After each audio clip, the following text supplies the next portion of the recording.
Vous savez, le Seigneur Jésus, le Fils du Très-Haut,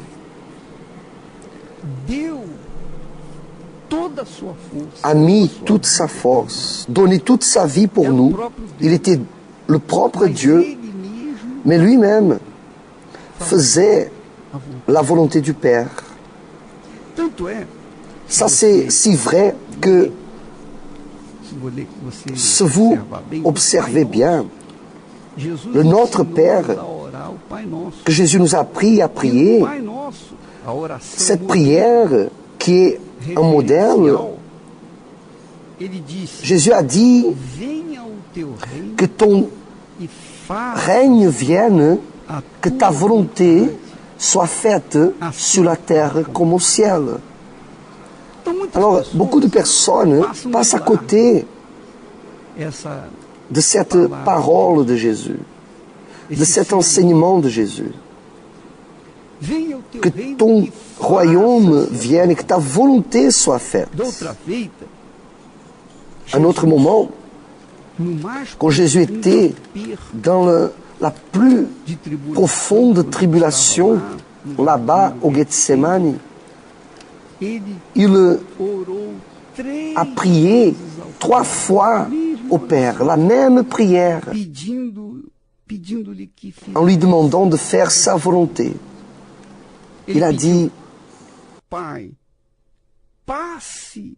mon Père, s'il est possible que cette coupe s'éloigne de moi, toutefois non pas ce que je veux, mais ce que tu veux. Une autre fois, il a dit encore, mon Père, s'il n'est pas possible que cette coupe s'éloigne sans que je la boive, que ta volonté soit faite. C'est-à-dire, dans le moment le plus difficile, où il était étouffé, Jésus, il a soumis sa propre volonté à la volonté de Dieu. Mais nous, des humains, des simples êtres mortels, pécheurs, des simples vers, nous voulons faire notre volonté. Nous voulons imposer notre volonté quoi qu'il arrive. C'est là est la raison pour laquelle beaucoup ne reçoivent rien. Font ceci, ne marche pas. Font cela, ça ne marche pas. Rien ne marche. Pourquoi?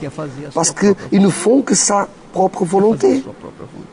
Et là, la personne, elle peut se dire, mais qu'est-ce que je dois faire alors? Ce que vous devez faire, mon ami, regardez bien, ce que vous devez faire, c'est la volonté de Dieu. Mais quelle est la volonté de Dieu pour ma vie? Est-ce que vous avez déjà cherché à savoir quelle est la volonté de Dieu pour votre vie? Je ne crois pas que vous avez cherché. Et si vous n'avez pas cherché, comment allez-vous savoir quelle est sa volonté pour votre vie? Il ne vous a pas montré quelle est sa volonté à lui parce que vous avez insisté de faire votre volonté. Vous avez tourné le dos à la volonté de Dieu. Et c'est logique. Comment pourrez-vous savoir quelle est sa volonté à lui? Vous, simplement, avez ignoré sa volonté. Vous êtes en train d'ignorer cette volonté.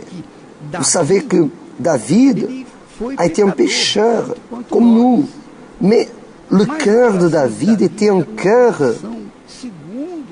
selon le cœur de Dieu.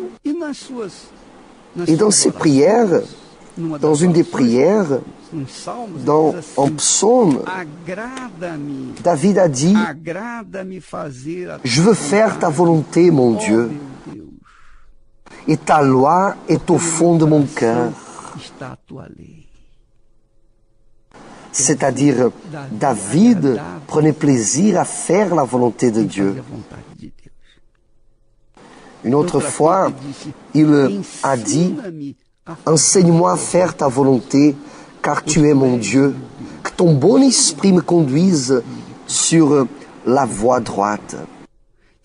Moi, je voudrais que vous sachiez que lorsque Dieu a appelé Israël, fait de lui un peuple choisi pour son propre plan de salut. Israël a tourné le dos à lui, n'a pas voulu faire sa volonté. Vous savez qu'est-ce qui est arrivé à Israël? A été expulsé de la terre promise, a été expulsé de cette terre-là que Dieu avait promis à Abraham, Isaac et Israël. Et la réalité, c'est lorsque nous résistons à la voix du Saint-Esprit, nous sommes en train de pécher contre lui. Nous péchons contre Dieu. Et ça, c'est la plus grande erreur de beaucoup de croyants, beaucoup d'évangéliques. Parce que, malgré le fait qu'ils connaissent les Saintes Écritures, ces personnes vivent et insistent de faire la volonté de sa propre chair. Et c'est là le problème. C'est le problème de beaucoup de gens.